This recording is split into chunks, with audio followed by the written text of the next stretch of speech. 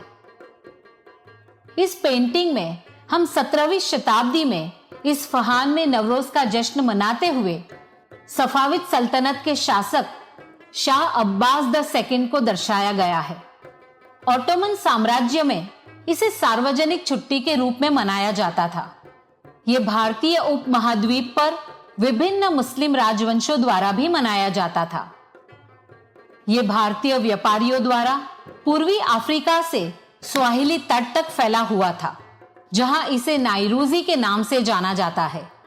आज Iran, Tajikistan, Pakistan, Bharat और कई अन्य देशों में लगभग 300 मिलियन लोगों के द्वारा नवरोज मनाया जाता है।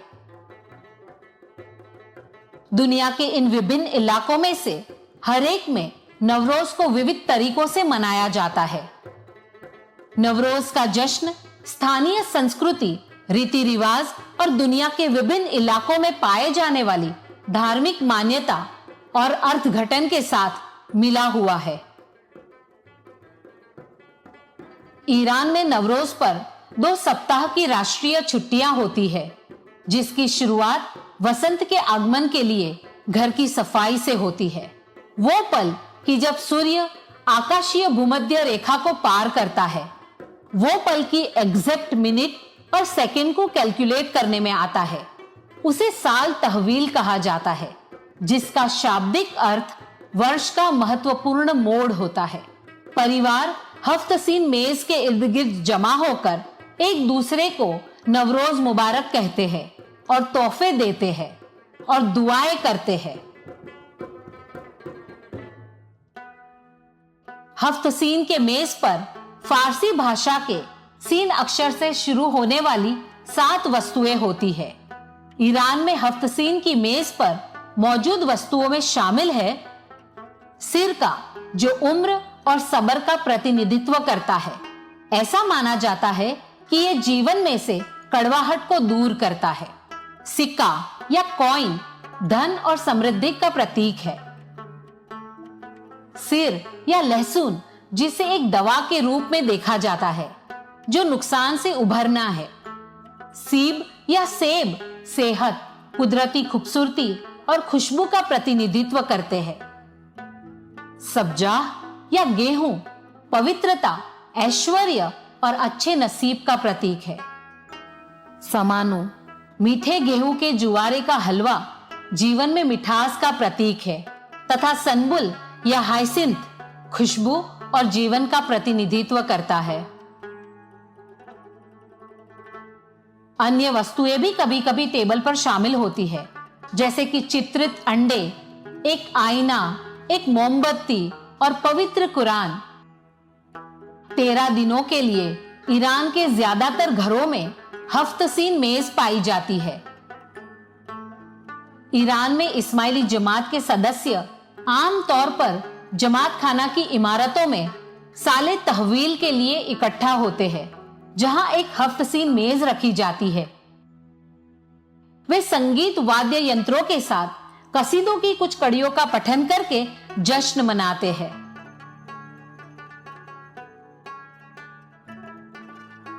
अन्य क्षेत्रों में जहां जमात रहती है, जैसे कि ताजिकिस्तान और उत्तरी पाकिस्तान में, नवरोज पर एक सार्वजनिक छुट्टी होती है। परिवार वसंत के आगमन के लिए सफाई, अंडों पर पेंटिंग और विभिन्न भोजन पकवान तैयार करते हैं। आमतौर पर लोग परिवार और दोस्तों की मुलाकात लेकर उन्हें बधाई देते हैं और मिठाई और शरबत बांटते हैं और नाच गाकर खुशी से जश्न मनाते हैं। कृषि क्षेत्रों में यह फसल बोने का समय भी है।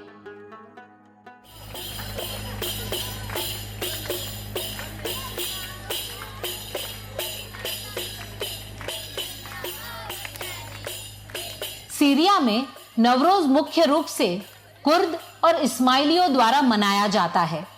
हालांकि वहां 21वीं मार्च को मदर्स डे के लिए एक सरकारी छुट्टी का दिन भी है। दुनिया भर में इस्माइली आमतौर पर जमात खाने में खास दुआओं के लिए और नवरोज का जश्न मिलजुल कर मनाने के लिए इकट्ठा होते हैं। दुनिया के कुछ हिस्सों में ड्राई फ्रूट्स, सूखे मेवे और अनाज, जिन्हें रोजी कहा जाता है, उसको जमाती मुरीदों के साथ बांटा जाता है, जो रिज़्क में बढ़ोतरी और रहमत का प्रतीक है।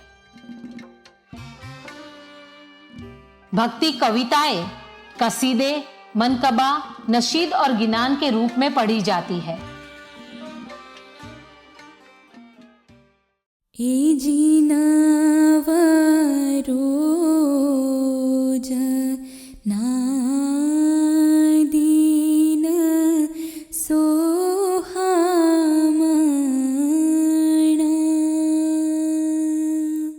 श्री हरि कायमा शिकार रमवा वन गया सेवा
2021 के साल में जमाने के इमाम ने हमें तालिका मुबारक से नवाजा था, जिसमें आपने फरमाया है कि हमारे प्यारे रूहानी बच्चों, हम 21वीं मार्च 2021 के मौके पर हमारी दुनिया भर की जमातों के हमारे सभी रूहानी बच्चों को हमारे बेहद मोहब्बत भरे माता पिता के तौर पर प्यार भरे दुआ आशीष फरमाते हैं।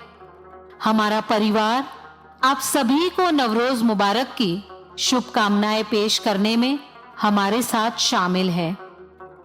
नवरोज के इस खास अवसर पर आइए हम मजहबी पालन में और ज्यादा नियमित होने, व्यक्तिगत खोज में मसरूफ होने के लिए, संतुलित जीवन जीने के लिए और नैतिक रूप से जीने के लिए दयालुता, उदारता और हमारे आसपास के लोगों की देखभाल करने का संकल्प करें। आइए हम अच्छे स्वास्थ्य, खुशी, एकता और बरकतों के लिए दुआ करें।